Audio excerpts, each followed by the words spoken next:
Anthony Attard ta' 47 sena mis-Siġġiewi ingħata sentenza sospiża ta' ħabs wara fil-qorti ammetta għal akkużi li assista biex persuni minn pajjiżi terzi jibdew jgħixu f'pajjiżna illegalment.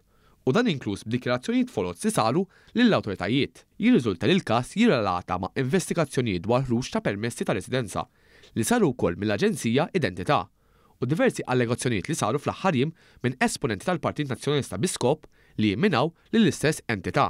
Fil-qorti, il-prosekuzzjoni immexxija mill-ispettur Carl Roberts spjegat li fil-jiem li għaddew ġew arrestati diversi persuni relatati ma' kuntratti tal-kera folot biex mod illegali jaġevolaw persuni li ġejjin minn pajjiżi li mhumiex fl-Unjoni Ewropea. Hawn intqal li wieħed mill-imħuħ f'dan il-każ ħadem mat-Attard fejn jinstab li fuq l-indirizz personali tal-akkużat kienu irreġistrati għadd ta' persuni barranin. One News huwa infurmat li kien hemm 9 persuni barranin irreġistrati fuq ir-residenza tiegħu bl-iskop li jkunu jistgħu jakkwistaw il-permess biex jgħixu f'Malta. U dim il-Maġistrat Nadin Lija intqal l-akkużat kien waħħal xi letterboxes b'isem dawn il-persuni individwali li suppost kienu qed joqogħdu hemm biex kull korrespondenza li minn identità tkun tista' tintefa' fihom.